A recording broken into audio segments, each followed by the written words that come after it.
I get Ner Shabbos eating.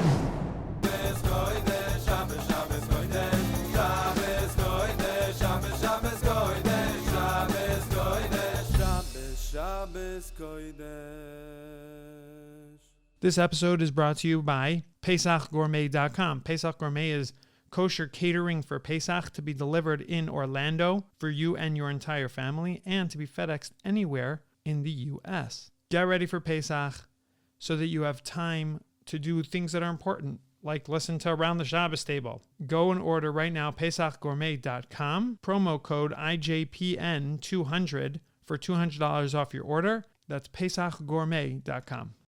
A good Tavach. A good Tavach. A good Tavach.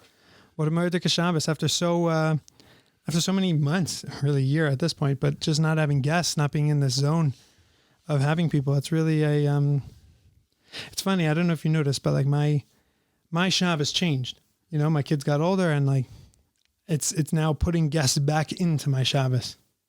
They were really out for a year and we had to figure out and readjust to what is Shabbos without guests. We were similar to how your house is in Harnofen, similar to our house. We always had guests, always. And to go a year without them made us change. And it was an awesome change, a great change, but it's just it's fun to put guests back in. It's a fascinating experience. But it's exactly that. It's putting guests back into, it became very much about the kids. Friday night, they became the center focus. Mm-hmm. And we were worried actually of how we were going to put guests back into that because the kids had become so much of the center of things. And Baruch Hashem, it's really been a beautiful transition. So on the fly here, but I think it's an important thing for Around the Shabbos Table. Uncle Shui, you always had boys, you always had girls, you always had people, guests, families, things. How did you keep your family? And I think a lot of listeners, a lot of people come up with this that they want the tips, they want to hear. How did you keep your family engaged in the Shabbos Sudas? Right. So first of all, I just want to wish everybody a Shavua Tov and a good Tavach, and to say to Ahron, my nephew, and my dear brother-in-law, Rabbi Jeff, or as we like to call him, Jeff, that it's been just a fantastic Shabbos. And as I mentioned, it's been so relaxed. And, everything that you both mentioned about having guests, for us to be able to come out here and to be, again, in the midst of the corona, to have the opportunity to be able to be with family and to see how everyone is growing, including my nephew and his family. As he said, everyone's growing up. So, and part of it is this podcast, which I'm now being thrust into to be part of, this great avenue to be able to share thoughts, Torah thoughts and Hashkafa thoughts, to listeners throughout the world. And I really want to give a bracha that the podcast should be matzliach, and to give a very, very special message, unique message. So concerning your question about how we allowed guests and our family to somehow join together at a Shabbos table, I think it's like everything is really just creating a balance of, on one hand, recognizing that your family is foremost and guests are guests. And at the same time, I think that the fact that guests were able to come to our house, like Talmidim, over the years, my wife Diane, teaches Balas Tshuva for many, many years. And it's one of the great things that I'm sure that my brother-in-law's, had it for dozens and dozens of years out in California, that, people don't see what a natural family, a frum family, Shabbos table experience is all about. And just seeing the kids and interacting and being at the table. And it doesn't mean the kids are perfect. It doesn't mean the kids are sitting there always in the perfect situation. There's crying and there's this and there's that. And sometimes there's a little fighting between the kids. But they saw that there was a warmth and they saw that there was a message and there was Zmiris and there was Divrei Torah and there was always delicious, delicious food, boy. And that's something that, the Wohlgelernter and the Liffs share a problem with, because we have to control ourselves when it comes to all that delicious food that our wives, Baruch Hashem, want to give, because the Gemara says, "Gedolim legima shemakareves esabrius," and I think that's really what it's all about. The Shabbos table by us was really just giving, and I think everyone saw it. So the balance of having your children as they grow up and being able to somehow maintain that they should be a focus, as far as, seeing what they've learned during the course of the week and trying to somehow share it, but not take away completely from the spotlight that the guests aren't part of it, but to somehow to integrate them into it. I think that's a balance that you learn. And I know that my own children, we would have boys, we ran a yeshiva for boys, and it's an interesting phenomenon to go off on a tangent, but our girls were from girls, okay?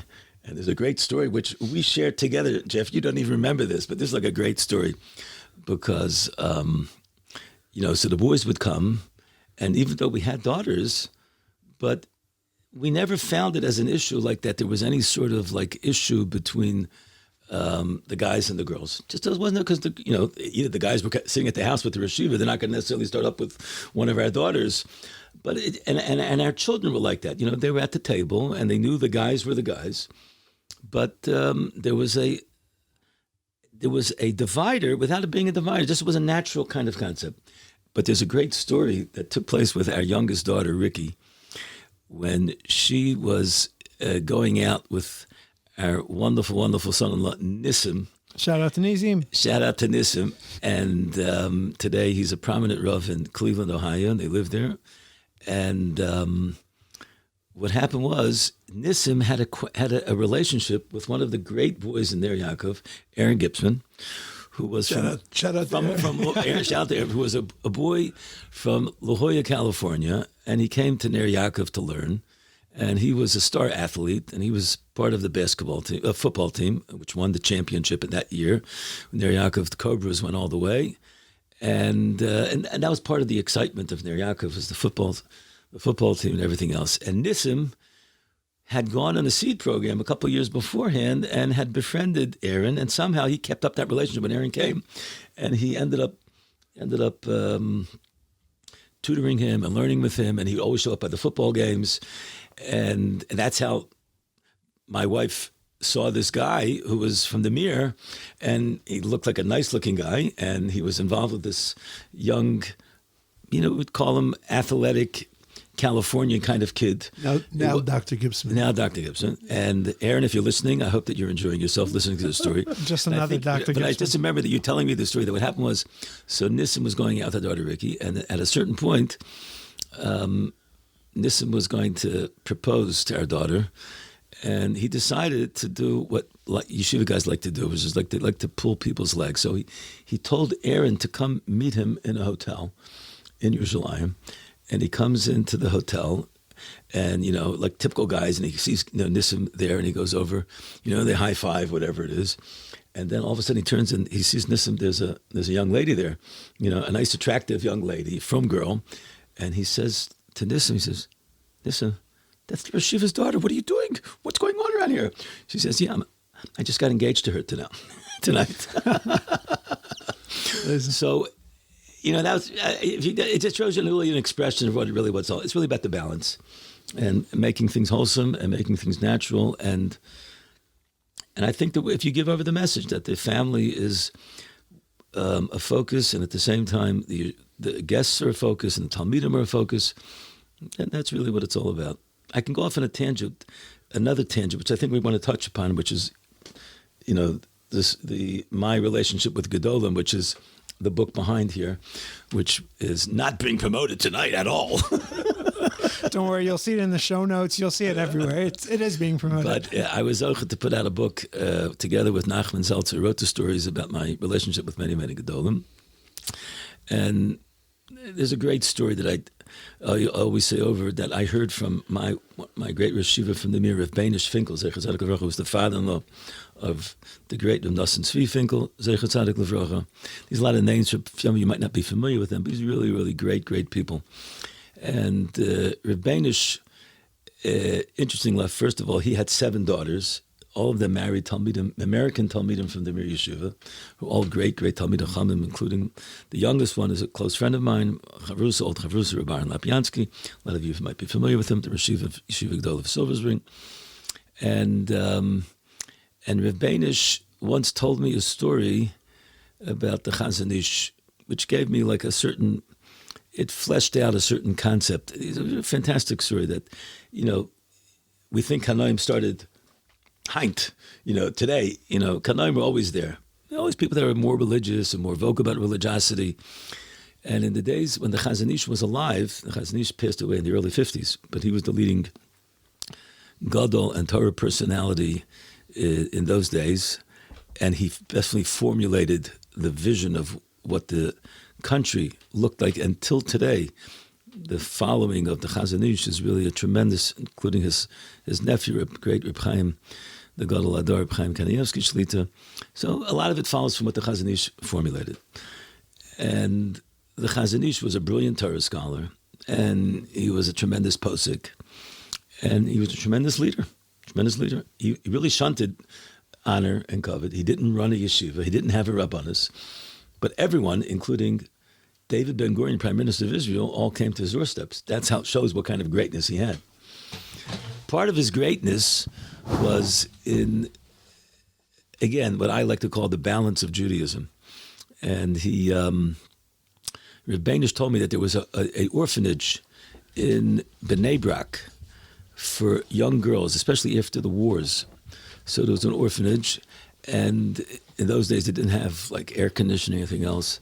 And on Shabbos, the girls would sing Shabbos Semiras in their orphanage. Now it was in the middle of Bnei Brak. It wasn't the Bnei Brak of today, but still it was Bnei Brak. And in the middle of the summer, the girls' voices were being heard. So a few of the ultra-Orthodox at the time, they exclaimed, Kol Isha, Kol Isha. So they went to the Chazon Ish, who I think was considered the Nasi of the Yeshiva, and they told him, this is the problem. What should we do about the problem? The girls are singing, Kol Isha. So the Chazon Ish turned to them, this Reb Benish, I remember telling him, and he turned to them and he said, I'll say it in Yiddish and I'll translate it for all you non-Yiddish listeners. He says, Ein mol avach, as Yisayim haben a bissel hana, and sie können singen, in ihr will das abhalten. One time a week, young orphans, girls, have a time that they can express themselves and sing, and you want to stop them. He says, you close your windows, but don't stop the girls and don't try to suffocate them, that they shouldn't be able to have that. And that's shows like the greatness of the Gedolim, that they understood that, you have to know when, the halacha, and how and where you apply it. So that's just one story that will just, just send it out to everybody out there. Even just that story, just that you were able to witness that, and I'm sure teaching your Talmidim that kind of story as well is super important. The message there that, there's a time and a place. And also when halacha really, when there's like a closed door in essence, and there's nothing else to do, then you have to become the zealot. And when there are other things, and sometimes we need to go to Gedolim, maybe we don't think like that. Close the door, close the window, this. Kol Isha, we think like that. And really there's options, there's things out there. And that's why we speak to Gedolim, because they have ideas that we don't. That's an amazing thought. I think that we're having a great conversation.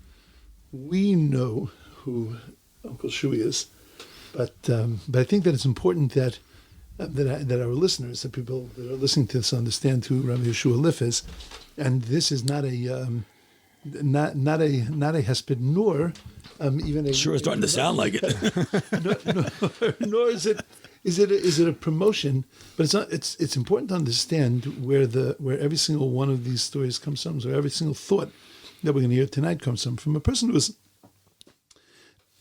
mechanech, really a door and a half of people, of Talmidim, of students that came in, everyone with a unique background and sort of a unique person, and was on every one of them on their level, was able to elevate themselves and become better people. Many, it was Adam Lav Malka.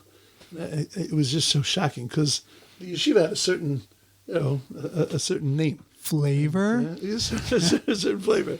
And when you walked into this room, it was a room of B'nai Torah, a room of Torah scholars. Torah scholars, people who were authors of Svarim, who put out Svarim. I mean, really serious Talmidei Chachamim. and then they showed a video, whatever, of old pictures, and to see where these guys had started from, it's really an incredible thing. And it wasn't because they just happened to have been in the yeshiva, and it wasn't just because they were taught Torah, but because they were educated, and they were directed, and they were infused with a love, and infused with an excitement for Torah and for Judaism, and for being Jewish, and being a ben Torah within that framework. And all of that came from their amazing Rebbeim in the yeshiva, but all those Rebbeim really got their lifeline from Rabbi Liff, who in every single aspect of the yeshiva, his personality and his outlook and energy was infused in every single part of it, and that was able to be mamid, to raise real Talmidim, not just people who say my alma mater is such and such a place, but really Talmidim with a certain flavor from that place. So when we hear these stories and we hear all these thoughts, it's not just out there coming from a very interesting man, but it's actually part of an entire life's direction and a life focus. So I wanted to hear more about that, and there's a particular thing that interests me, that I've come across very often, people that try to disconnect themselves from the past, and that we're in a modern world, we're living in a new time, and we have new things to focus on, and focusing on the past, and focusing on specifically on Europe, and on the beginnings of American Jewry and Israeli Jewry, of replanting Torah on these shores, and in American Eretz Yisrael. And there is an attitude out there, which is not for tonight, and doesn't really matter, but there is an attitude out there of trying to disconnect from that. And in the world that Rabbi Liff operates in, the world that we live in, is a world that venerates its past, and that we hold very much onto our past, and not just to our distant past, not just to Rabbi Akiva and to Abaya and Rava, but who holds onto the previous generation and previous generations, and tries very much to keep that alive inside of what we do as a guide for what we do. It's a interesting way to live your life. It's an important way to live your life, but it's also an incredible thing to use that in your chinuch, in your educational philosophy and policies, and the way that you approach your Talmidim, and use it in a way to try to lift them and to raise them up by keeping them connected to the past. And you had an incredible connection to the past. You had, an incredible ability to have. I always tell over when I give shiurim, I hit a certain subject, I invariably end up in the same place. I talk about my brother-in-law with the green car, and you remember that the green Ford. The green Ford. A jalopy would be an insult to the word jalopy. It was really a jalopy. But I remember your relationship with that car was that car was not a car.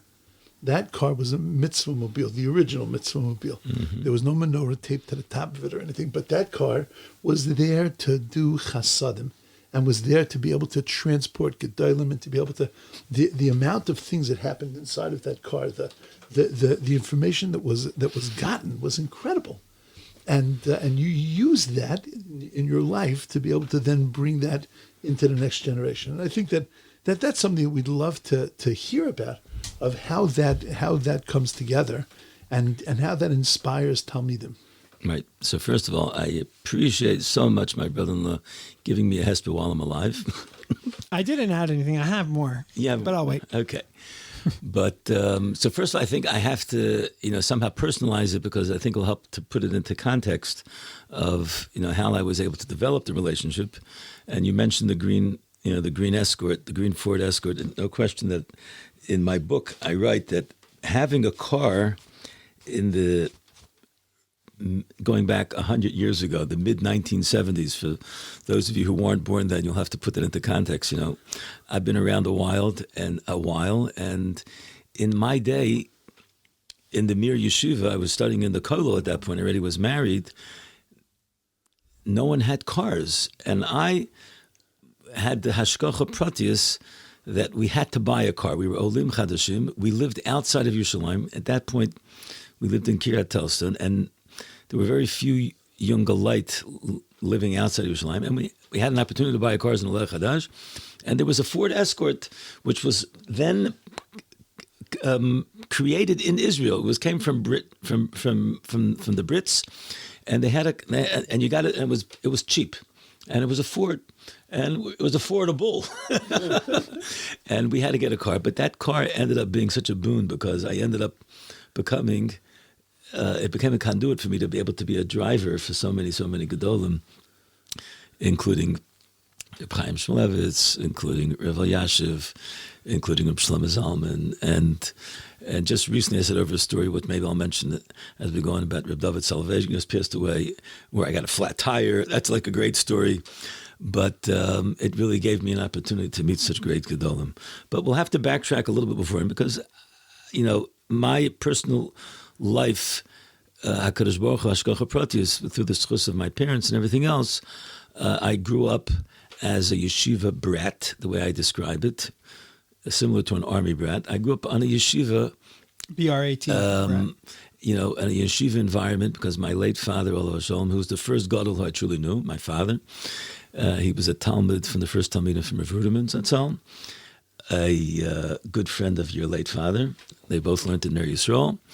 And Rav Ruderman was a Gadol. At the time, I didn't even realize it. I was a young kid. But I grew up in that environment of the yeshiva lane. I would run around like a little kid, play ball, and I would be in the house. I would make noise. I would get cookies. I would get milk from the Rebbetzin. And I would have a relationship, a very, very natural relationship with a leading Gadol, without even realizing I was having a relationship with a leading Gadol. And this leading Gadol, taught me lessons, which, I shared with my Talmidim over the years. As a young child, I learned lessons, and when I got older, I definitely appreciated a lot more who the Yeshiva was. And subsequently, again, Hashgacha Pratis, I was sent to learn at a fairly young age in the Yeshiva Staten Island. At that point, it was just a fledgling Yeshiva. And the Yeshiva, Reb Ruven Feinstein, Yibadol Chaim Tov Maruchim, my Rebbe Muvuk. His father, Reb Moshe, was the Rosh Yeshiva, and he came every week. And eventually I got an opportunity to get to know him personally, and I ended up being a driver for him as well. Driving was always a great way to get to meet Gedolim. And we just saw that, we saw greatness. We just saw greatness in a very, very natural way. And it wasn't greatness like a put-on greatness. It wasn't because they wore a frock or a Hamburg. It was because they truly, truly were sensitive, great, compassionate human beings. And you saw that in every single aspect of their lives. You know what I mean? The way they cared for the Yachid and they cared for the Tzibur. If you want to ask me what's the common denominator in all the Gedolim I got to met, it was the sense of achrayus, greatness in Torah knowledge, and the ability to be able to see the big picture, the world picture, and at the same time, how every single individual was important. So, the book has a lot of the stories. So, it's hard for me to know where to pick and what to pick. But if you want to ask a question, go for it. The question is, and then maybe it's two parts, but how did you now translate that to the picture was a young American struggling teenager. Mm-hmm.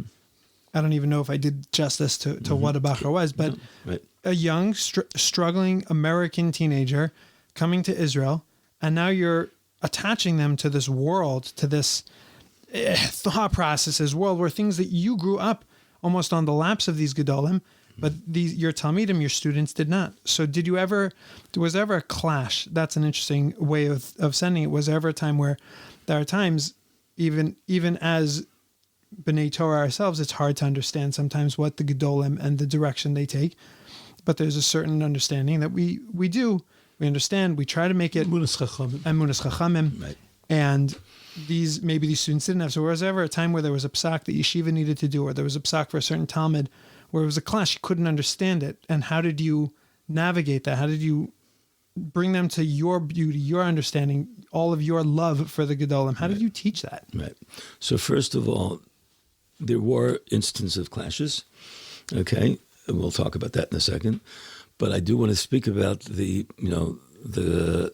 bigger picture, which was, what I got to see and what most of the Talmidim got to see through the avenue of my relationship with the Gedolim was that the Gedolim really understood what was going on in the world in a very, very real way, and they were able to relate, which I saw how Rav Shach was able to relate to a young boy with long hair who came from an environment where, Torah learning was not the Torah learning that Rav Shach was involved in, and Rav Shach would be completely for that person, and be completely for, and he would speak to him with compassion, and he would care about him. And we have one of the stories I read in the book, which is, I once came with a Talmud who had a dilemma about staying in Eretz Yisrael, and his father wanted to start going to university, and the question is, should he listen to his father?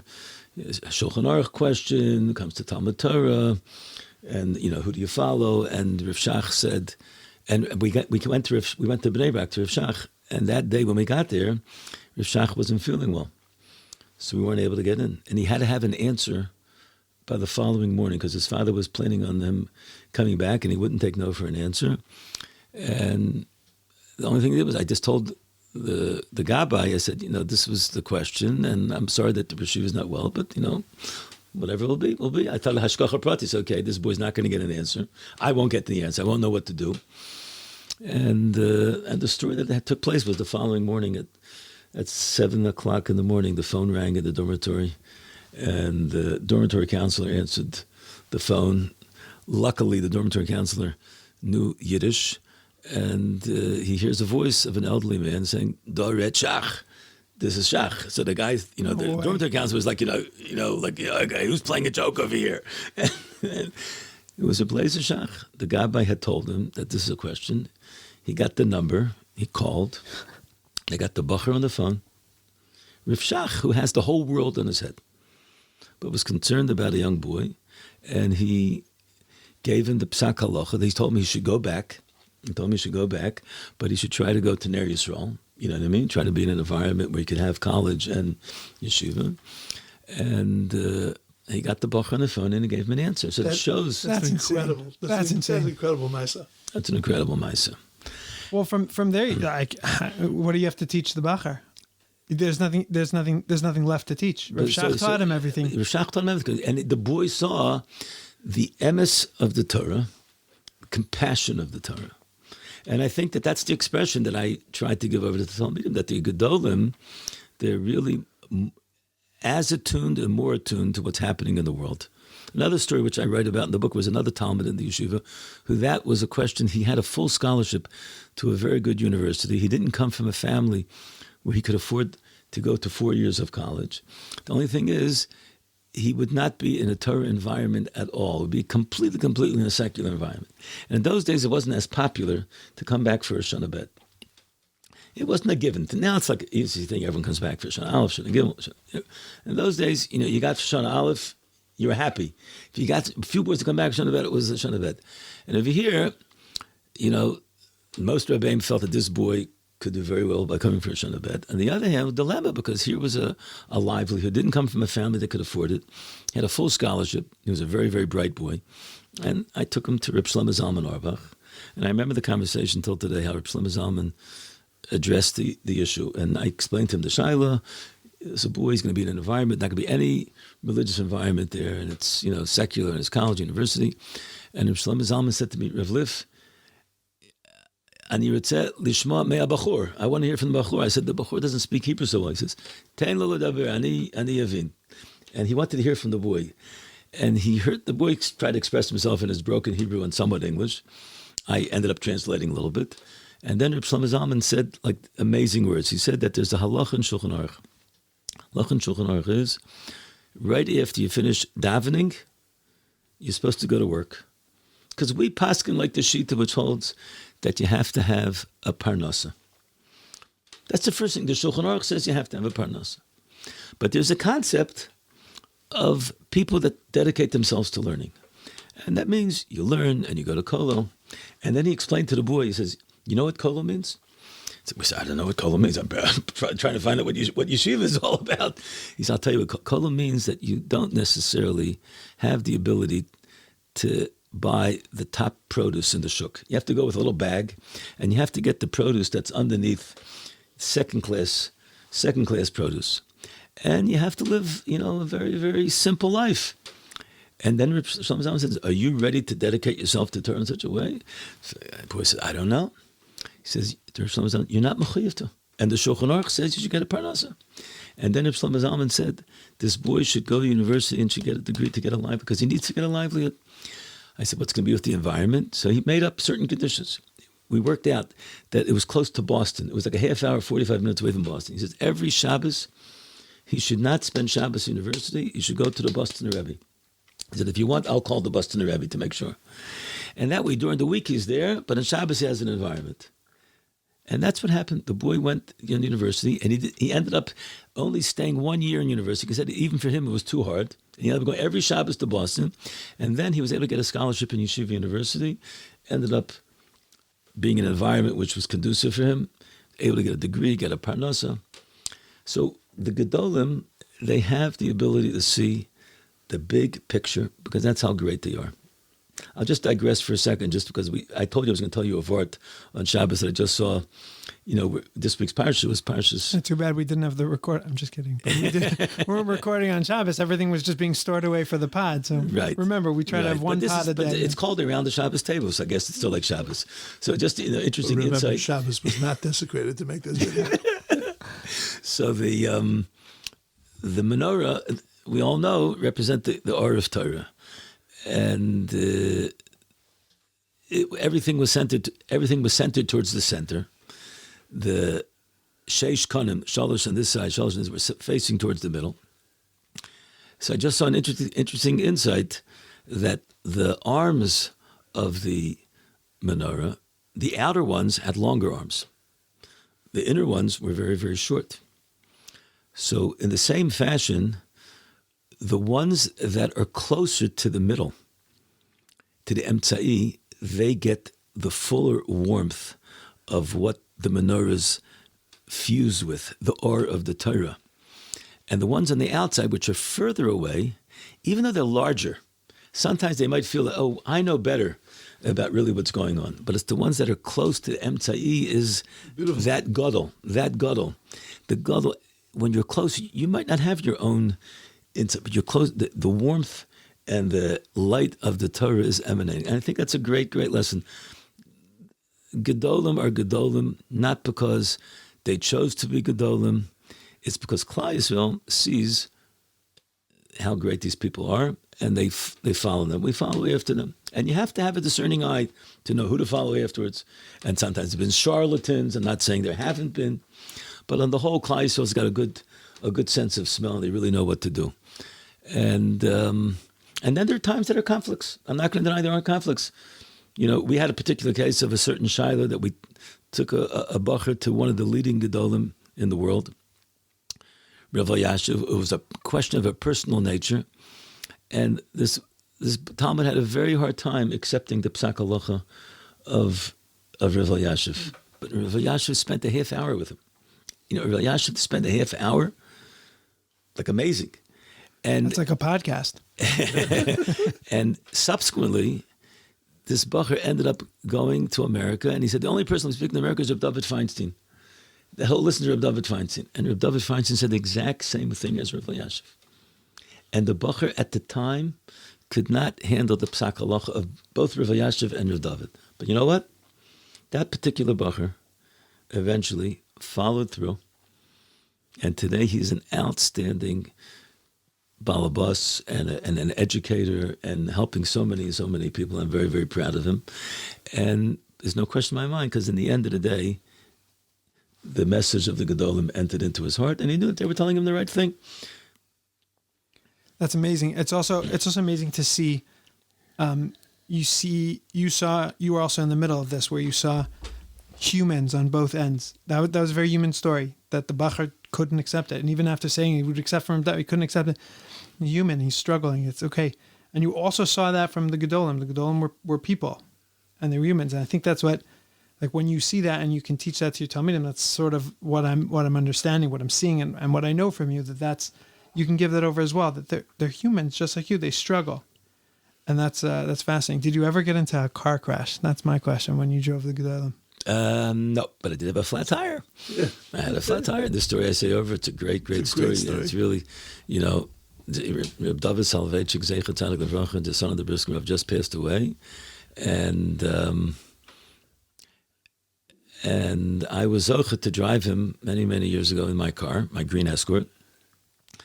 And I'll just shorten the story as best as I can. But basically, we drove back from Bnei Brak, from Levaya, and it was a great opportunity to be able to sit with, this great Talmid Chacham, and really from the Mosri HaTorah. And everyone knows that brisk, you think about brisk, you think about a few things. You think about, they learn Kachim, they're medaktik and halacha, l'chumra, they're kanoyim, right? And they're great teachers of Torah, but you kind of like lose the real picture of who they truly are. And I got to see a first-hand picture. So, the many stories are coming out now about how Reb David's Ben Adam Charer was really, really amazing. But I got to see it firsthand because I'm driving back from Levaya. This major Rosh Yeshiva, major Talmid Chacham, and we were talking. I don't think we were talking and learning so much because I was driving. I think I said to him, or he said to me, you shouldn't be, when you're driving, you have to be concentrated on driving. But I think I asked him some stories. I might have asked him a shaila, and then all of a sudden you hear that thunk of the tire, and that's the worst feeling. You're driving a Yeshiva and you get a flat tire. And very relaxed Rosh Yeshiva also. Yeah, very relaxed. Like the pachad of the brisker of over years. And I pull over to the side, and I was younger then. I got out, I popped the trunk, I'm going to go and fix the tire. And I start thinking... You were younger, and there was no Saskin. And I didn't know, there was no one to be able to call at that time. And I'm about to, start pulling the jack out and untying the bolts. And all of a sudden I hear a voice, Ich kann helfen, I can help. It darf help, you need help. Reb David is calling to me. I said, no. All of a sudden the door opens. Reb David comes out, and he insists to tell me, I can help you. Now, I didn't know if he knew how to help or not know how to help, but I knew I wasn't going to ask him for help. But it wasn't just that like insistence on doing that. He stood there the whole time. He didn't just go back into the car. He's the Rosh Yeshiva. No, a younger man is helping him, is driving him, and he's having it's aziv taziv ima in the fullest sense of the word. And it's not just the kiyum, the halacha. It's the midas. He kept on saying, I can help you. You sure you don't need help? And to me, that just was a lesson of a lifetime. That's amazing. Lesson of a lifetime. It's also that life is here. Life is now. Life is here. And there's a tire. Who's going to fix it? You're going to fix it. We're going to fix it. That's how we'll get done. It's amazing. I hate to be like, dominating over here. I'm waiting for everyone to ask questions, but I'm just going to, because I have the story, so we might as well try to get as much as we can. But there's a story that's not in my book, but I always say it over. I have this Talmud of mine who's today, he has outgrown me. And when I say me, Talmid Yosef Mekulim, he's one of those Talmidim. His name is Rabbi Yamin Kirshner. He's really today very, very close to Reb Chaim Kanievsky. He goes there weekly, and he's written Svarim. And he was close to Rabbi Yashiv. That started in his days when he came from Ner Yaakov. And he's really taken the lead in like really just, he's a kid from Queens, New York. And when he came to Ner Yaakov, didn't necessarily have a yeshiva, full yeshiva background. And today he's a very chashuv young man, living in Yerushalayim. And there's a picture that he took, which is prominently displayed in our house, and it's on top of our leichter. And the Rebbetzin, my wife, Tante Diane, has it fully displayed in front of her leichter. And it's the last picture taken of Rebbetzin Basheva Kanievsky, Zichrona Levracha, the daughter of Yashiv, the wife of Yibodel Chaim Tov Meruch and Reb Chaim. And it was taken 2 weeks before she passed away. And it's a beautiful, magnificent picture. And I've used it when I've spoken in seminaries. I take this picture off the wall and I take it and I show it because I want to show the human side of the Gedolim. And you see this beatific smile of the two of them. She's standing on it, he's sitting. And Reb Chaim has an unbelievable smile. If you have Reb Chaim's warmth is unbelievable. And the Rebbetzin Kanievsky's warmth is unbelievable. And they're just both smiling. Now, when did this picture take place? It took place like this. At that point, Rabbi Yamin, he had not been to Reb Chaim. But there's another great Yid in Yerushalayim, his name is Ahron Wohlgelernter, Shlita, who I know very, very well, and he is the mashgiach of a prestigious Israeli Yeshiva at Eretz Yisrael. He's American. He was born in Shanghai, a great Talmid Chacham, and he knows Binyamin. And he said to him, he called Binyamin, he said, Binyamin, I know you have a car. I want to go to Bnei Brak. Would you mind driving me? I'm going to go to Reb Chaim, drive me to Reb Chaim. So he said, great opportunity to go to Reb Chaim. Now he thought to himself, what am I going to do by Reb Chaim? At that point, Rabbi Yashiv was alive, and Binyamin used to daven by him every morning. So Binyamin has a little camera, kosher camera, and he takes videos. So he figured, you know what? He'll take a video of Reb Yashiv saying Tehillim after davening. When he would unravel his talis and tefillin, he was be saying Tehillim, and he'll show it to Rebbetzin Kanievsky. And Rebbetzin Kanievsky will see her father. So that's what he did. They drove to Bnei Brak. Reb Chaim Wohlgelernter went into Yibol to Reb Chaim Kanievsky, and he went to the Rebbetzin in the kitchen, and he said, you know what, I have pictures of your father, of the Rav, saying Tehillim. So she starts looking at it, and she got so excited and animated. And she said, we have to show this to Reb Chaim. You have to show it to Reb Chaim. He says, I'm not going to show it to Reb Chaim. He says, no, come. She goes barging in and stops the meeting. And she says, Chaimke, come, cook. The Tata Zok Tillim. So Reb Chaim stops everything and he starts looking at this video of Rav Yashiv saying Tillim. And he's watching it intensely. Because first of all, it's his father-in-law. At that point, Rav Yashiv was already unwell. He was older. He wasn't at his last stage, but still wasn't well. And they both are looking.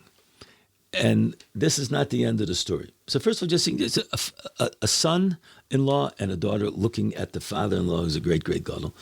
Chaim is a learning machine. But you know what? V'hayu einecha roises merecha, to see his father and to give also kavod to his wife. And she's enjoying it. You know, she's enjoying seeing her father, and Reb Chaim is enjoying it.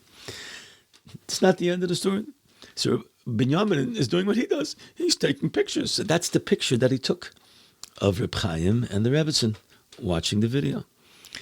They didn't pose specifically for it, but he took it. Now he figured out a great thing. The next morning, he went to Rav Yashua's grandson, and he says, I have pictures of Reb Tzibacheva and Reb Chaim. It's like YouTube, the reaction to the reaction videos. It's not bad. So what happens? Rav Yashiv, who was a bigger learning machine than Yibal Chaim Tov and Reb Chaim, stops, and for 2 minutes, he's looking at the video. And his grandson says to him, Zayde, cook, Batsheva schmeichelt, Batsheva smiling. So Rav Yashiv quipped, and Chaim schmeichelt eichet. Chaim is smiling too. Now, this is not the end. The end of the story is that Rebbetzin Batsheva passed away 2 weeks later. And everyone went to Menachem Ovel, including myself. Binyamin also went to Bnei Brak. And he blew up the picture. And he went to Reb Chaim's grandson. And he says, I have a picture of the Rebbetzin. That was the last picture. And they sent everybody out. And Reb Chaim was able to look at the picture of his wife, the Rebbetzin Kanievsky, the last picture of the two of them smiling. And that picture is hanging in their house. I think that picture is worth 1,000 words of the normalcy. These people, they had humor, they had lives. For sure, the dedication to Torah and mitzvahs is beyond the regular. But they have jokes and they have a good time, and they're normal people. And I think that if you're asking me to put into like a focus of how a American boy could relate to these great Gedolim from Europe, they themselves have the ability to really give over what the Menorah of the Torah is, and everyone is attracted to that. And at the end of the day, I'm attracted to the real deal. I don't want to go for the fake news. I want to go for the real deal. And they see the real deal. They see the warmth, they see the humanity, they see the normalcy, and they see greatness at the same time. Wow. What a tremendous day. Okay, so I guess we'll end with the last So the question, it's not, but we obviously know that you're very proud of every single Talmud. We know that, and we're very proud of your Talmidim. When somebody says we're from Ner Jake, I mean, but I get excited, and I feel like they're part of the family. Like they've eaten the cookies, they've been by the Shabbos table. We have something in common, and it also, they're a certain type of Jew, they're a certain type of person, if they can say that that's been in their past. What's something that makes you gives you nachas and gives you joy when you see your Talmidim, be them, ranging from many different professions and many different walks of life even today. But what brings the nachas and what makes you so proud of them? Just recently, I had a story that one of my Talmidim called me from America and said, Rabbi, I want to give you some nachas. And it's a Talmud I'm close with. I said he's probably going to give nachas about his family and this and that. He has a wonderful family and everything. I said, no, I'm going to give you nachas about another Ner Yaakov Talmud. Okay? This particular Ner Yaakov Talmud, who I had been in touch recently, we've been in touch a while, but in touch recently, and he's in the entertainment business. Now, if you know anything about the entertainment business today, it's like kind of like on death's row, so to speak. But he recently went to the Super Bowl, because every year he went to the Super Bowl. He's a Orthodox Jew who's involved in the sports entertainment industry, and every year he goes to the Super Bowl. And I spoke to him recently, and I said to him, what's this year going to be like? He says, it's going to be like every other year. When it comes the weekend, everyone knows in the industry that that's the party time, and everyone knows that my particular Shabbos, I keep Shabbos, and I'm not part of that whole thing, which is a tremendous, it's not just like tremendous, like Mesiras Nefesh, it's just a statement that this is who I am. I'm a Shabbos Yid. So I knew that from him. But this friend of mine was involved with this other Talmud. This friend of his had asked him about a certain project, and they had discussed about maybe getting a certain professional football player to be on a promo for some sort of kiruv organization or something like that nature. And since this person's in touch with all the sports people, so they thought he could, it'd be good. So he said to them, listen, I think I'll tell you like this. Anyone that's involved in sports today, it's inside the game. All they're focused on is the game. All they're focused on is the life the way they see it.